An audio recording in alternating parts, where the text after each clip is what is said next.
আজকের এই বিশ্লেষণে সবাইকে স্বাগত। আচ্ছা, কখনো কি মনে হয়েছে যে মাস শেষে এত হাড় ভাঙা খাটুনির বড় ব্যাংক ব্যালেন্সটা কেন একেবারে শূন্য হয়ে যায়? সারা জীবন কাজ করার পরও ওই কাঙ্ক্ষিত অর্থনৈতিক স্বাধীনতা যেন অধরাই থেকে যায়। ঠিক কী কারণে এমনটা হয়? চলুন আজ সেই পেছনের গল্পটাই একটু খতিয়ে দেখি। প্রশ্নটা খুব সহজ, কিন্তু উত্তরটা বেশ ধাক্কা দেয়। কঠোর পরিশ্রমী মানুষেরা কেন দিনের শেষে গরিবই থেকে যায়? সবচেয়ে ভয়ের ব্যাপারটা কি জানেন?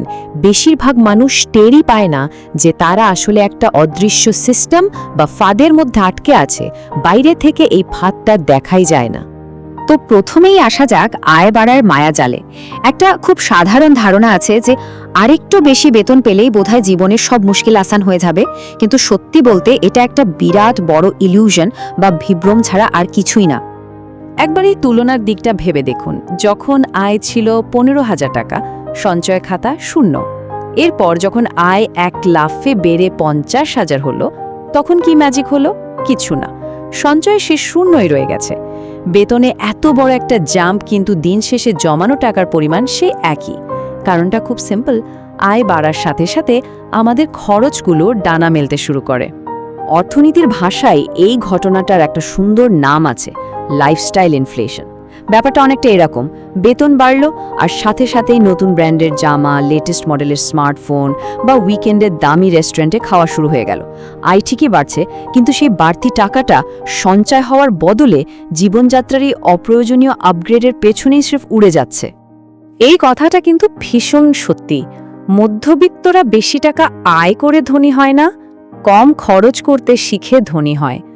সম্পদ তৈরির আসল চাবিকাঠি বেশি উপার্জনে নেই, বরং নিজের খরচের লাগামটা টেনে ধরার মধ্যেই লুকিয়ে আছে। এই ছোট্ট সত্যিটা মেনে নেওয়াটা কিন্তু অর্থনৈতিক স্বাধীনতার জন্য একদম ক্রুশিয়াল। এবার একটু অন্য প্রসঙ্গে আসি। আধুনিক যুগের সবচেয়ে বড় অদৃশ্য শেকল হল এই ইএমআই বা মাসিক কিস্তির বোঝা। এই ইএমআই মানুষকে খুব নীরবে এমন একটা ঋণের চক্রে ফেলে দেয়, যেখান থেকে বের হওয়াটা একসময় আক্ষরিক অর্থে অসম্ভব হয়ে দাঁড়ায়। একটু ভাবুন তো, লেটেস্ট ফোনের জন্য ইএমআই, নতুন বাইকের জন্য ইএমআই, লিভিং রুমের বড় টিভির জন্য ইএমআই, এমনকি দামি আসবাবপত্রের জন্য ইএমআই। শুনতে ছোট ছোট অ্যামাউন্ট মনে হলেও এগুলো যোগ করলে পাহাড় সমান একটা বোঝা তৈরি হয়। শুধু লোক দেখানোর জন্য আর একটা ফেক স্ট্যাটাস বজায় রাখতে গিয়ে ভবিষ্যতের আয়টাকে আমরা আগেই খরচা করে ফেলছি। আর ঠিক এই জায়গাটাতেই ফুটে ওঠে আমাদের সমাজের একটা নির্মম বাস্তবতা। ধনী মানুষ কেনে সম্পদ আর মধ্যবিত্ত মানুষ কেনে ইএমআই। এই অপ্রয়োজনীয় শখ মেটাতে গিয়ে ঋণের জালে জড়িয়ে পড়ার চেয়ে দুঃখজনক আর কী হতে পারে? আচ্ছা, ছোটবেলা থেকে আমাদের কি শেখানো হয়? নিরাপদ থাকতে হবে, ঝুঁকি নেওয়া যাবে না, ব্যবসা করা তো ভীষণ রিস্কি, তার চেয়ে একটা সেফ চাকরি জুটিয়ে নেওয়া অনেক ভালো। কিন্তু জানেন কি, এই অতিরিক্ত নিরাপদ থাকার মানসিকতাটাই আসলে সবচেয়ে বড় ঝুঁকির কারণ হতে পারে।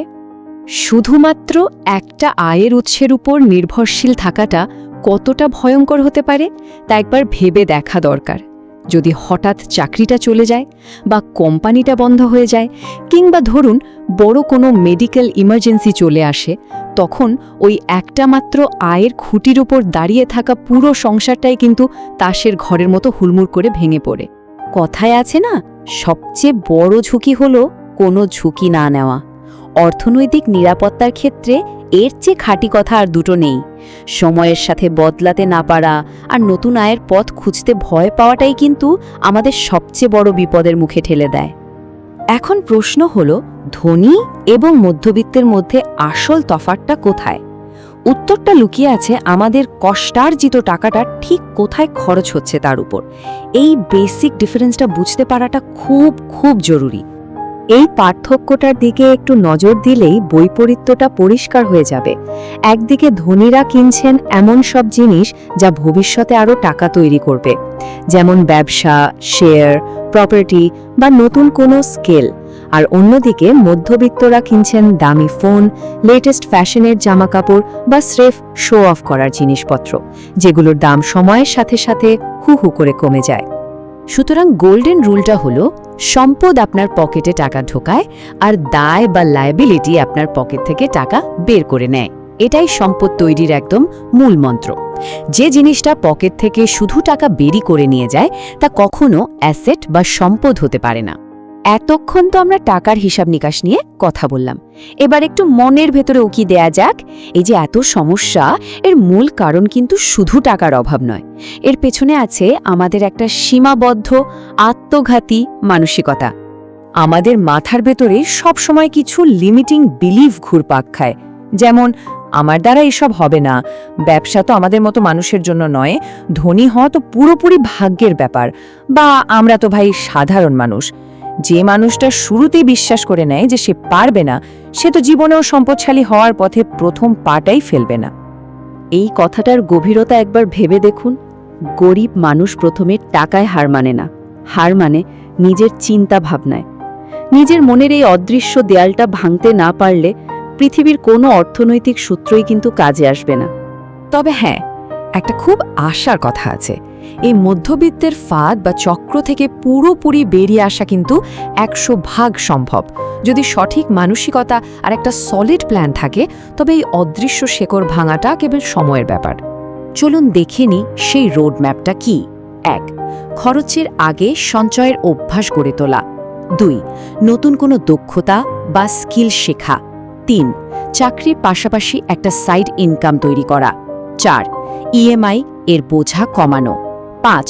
জমানো টাকা বিনিয়োগ বা ইনভেস্ট করা। আর সবচেয়ে জরুরি 6. লোক দেখানো বা শো অফ করাটা পুরোপুরি বন্ধ করা। এই ছোট ছোট কয়েকটা স্টেপই কিন্তু জীবনের গেম চেঞ্জার হয়ে উঠতে পারে। আমরা এই বিশ্লেষণের একদম শেষ পর্যায়ে চলে এসেছি। পুরো আলোচনার সারমর্ম একটাই, ধনী হওয়া মানে শুধু কারি কারি টাকা আয় করা নয়, বরং টাকার ব্যাপারে সঠিক সিদ্ধান্ত নেওয়ার ক্ষমতা অর্জন করা। অর্থনৈতিক স্বাধীনতা কিন্তু একদিনে আসে না, এটা আসে প্রতিদিনের সচেতন আর সঠিক সিদ্ধান্তের হাত ধরে। আজ শেষ করার আগে একটা প্রশ্ন সবার চিন্তার জন্য রেখে যাচ্ছি, একটু ভেবে দেখবেন, সবচেয়ে বড় আর্থিক ভুল কোনটি?